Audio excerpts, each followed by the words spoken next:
Today the air in Los Angeles is electric, and it's not just because of the bolt on the helmet. There's backroom movement aimed at keeping Justin Herbert upright, a late-game scare that took the crowd's breath away, a sideline flashpoint that exposes just how high the standards are, and one on-field decision that might cost far more than 3 points. Want to see how it all connects and what changes in the coming weeks? You won't believe what we've got today. So take a seat, drop a like, and let's dive straight into the news. Now, breathe, because the first piece of this puzzle could change what you expect from the offense over the next few weeks. The offensive line is at its limit, and everyone knows when protection wobbles, the season wobbles with it. With Rashawn Slater out for the year and Trey Pipkins feeling a knee issue mid-game, the margin for error vanished. That's why, behind the scenes, the idea is growing to bring in a tackle with real snaps on both sides, someone who can hold the fort on the very next series. The question is there a solution that arrives ready-made and doesn't choke the salary cap? Hold that thought, because the profile circulating makes too much sense to ignore. We're talking about a veteran molded in physical systems, used to facing edge rushers without constant tight end help, and fluent in power/gap footwork with heavy play action.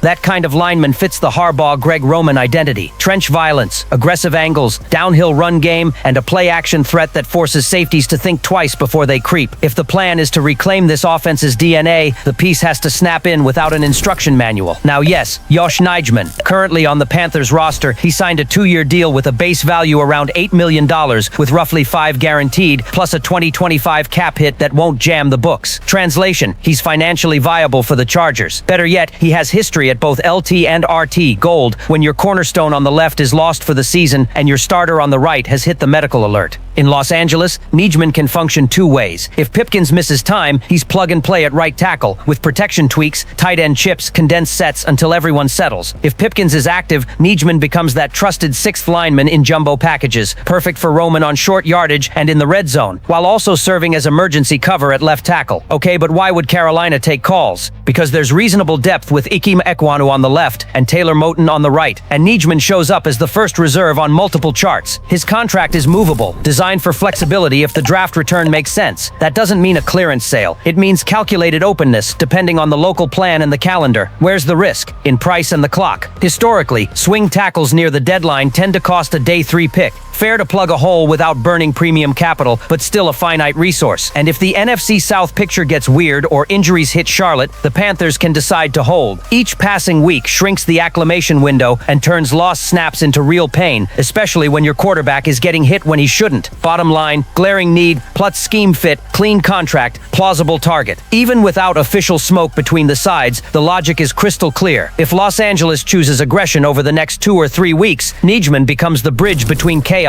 and the stability Harbaugh wants to impose down the stretch. And that wasn't even the most surprising part of the day. There are moments when your heart sinks, and that's exactly what happened at SoFi, when rookie sensation Omarion Hampton vanished from the field in the final minutes against Washington. The clock said 4th quarter, the Chargers needed a miracle, and suddenly, no Hampton in the backfield. The entire stadium went quiet as Herbert tried to lead a drive behind a patched-up offensive line until cameras caught the running back in the dreaded blue medical tent, surrounded by trainers. A chill ran through the fan base. Not him. Not now. Hampton, the engine of this new attack, has been the spark Greg Roman needed. Violent runs, secure hands, contagious energy. And in the same game where the team already felt the weight of another blow up front, seeing the rookie head to evaluation felt like a double hit. The cruel detail, it happened on the very drive that could have put Los Angeles back in the game, one that ended with a Herbert interception under suffocating pressure. The rookie's absence became the symbolic image of the frustration, talent stuck on the sideline while the team tried to rally without him. The good news for now, there's no confirmation of something serious. People close to the staff called it precautionary, a routine check after an ankle shot. But Chargers fans have learned a hard lesson. Precautionary can become week to week in a blink. And without Hampton, the backfield rotation loses balance. Najee Harris is already done for the season, which means any absence from the rookie opens a real hole, one no optimistic fan wants to picture.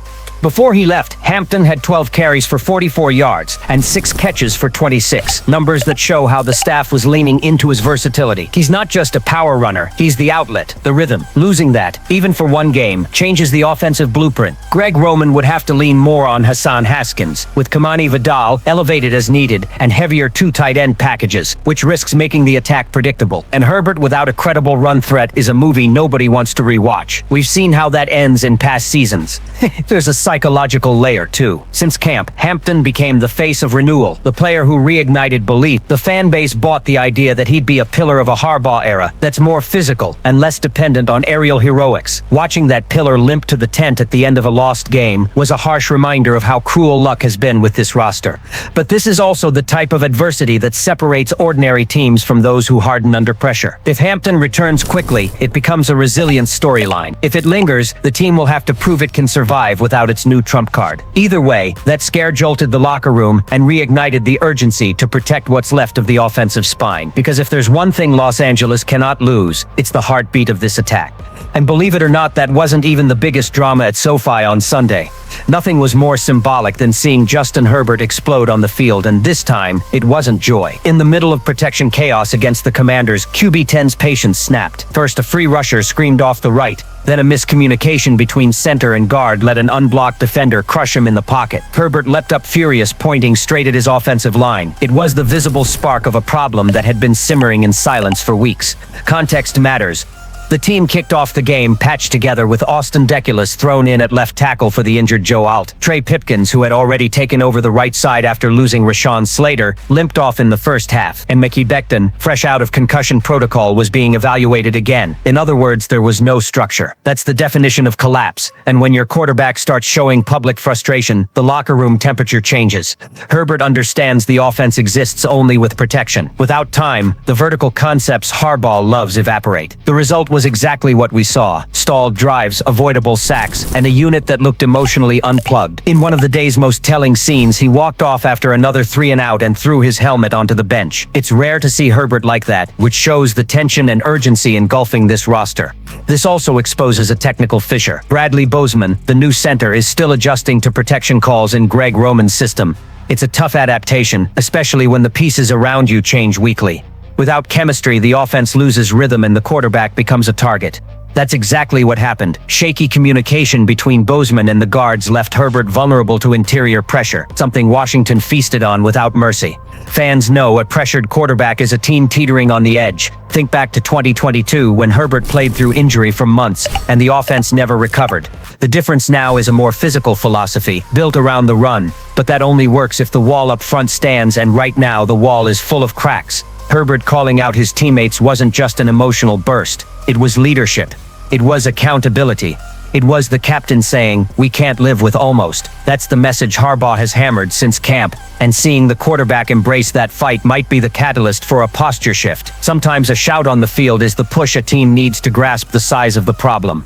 And it's also a blaring alert for the front office. If the offensive line continues to crumble, it's not just morale that falls, it's the entire season. With the trade deadline approaching, patience is gone. The team must act before the cost becomes another injury or worse, another loss that buries playoff odds. And while the Chargers try to glue the offense back together, a single special teams play might have been more expensive than any sack. It was one of those plays you feel in your gut before the flag even... Late in the second quarter, tight game, the crowd leaning forward again, and then Ladd McConkey does something out of a video game. Fields a bouncing punt, slices through two defenders, slips past a third, then hurdles the punter into the end zone. The stadium erupts. Herbert pumps his fist from the bench, Harbaugh smiles, and for a heartbeat, everything finally feels aligned. Except, it didn't last 10 seconds. The next image, the dreaded yellow flag on the turf, and the nightmare begins. Marlowe Wax, rookie linebacker and preseason darling, committed the cardinal sin of special teams, charging the punter and bumping him without touching the ball, running into the kicker. Automatic penalty. Touchdown erased. First down handed to Washington. And as fate would have it, the Commanders marched that gift into a late-half field goal to tie it. One snap, a 10-point swing, a mistake that changes everything. The silence after was as heavy as the frustration. Wax, a feel-good, undrafted story fighting for a role and earning respect, watched his fortune flip in seconds. Harbaugh stood stone still on the sideline for a moment, then turned and walked away slowly. Message sent, mental errors cost dearly, especially for players still proving their worth. Inside the locker room, the tone was direct. Veterans pulled Wax aside to steady him, but the feeling is the staff will reassess his role. To that point, he hadn't played a defensive snap in the first 4 weeks, but was a core special teamer. Now that job could be in jeopardy. The problem wasn't only the penalty, it was the timing, the context, the emotional toll. In pro football, timing turns a common mistake into a turning point. There's a cruel detail: Wax didn't mean it. He tried to block the punt, extended, never got close, and tumbled into the punter. But intent doesn't matter. The NFL demands control, situational awareness, discipline. That's what Harbaugh preaches, focus and execution. When a rookie breaks that rule in a pivotal game, consequences are inevitable. Fans, of course, reacted with the usual mix of empathy and outrage. Herd of the base sees it as a bump in the road, not something that should cost a promising kid his spot.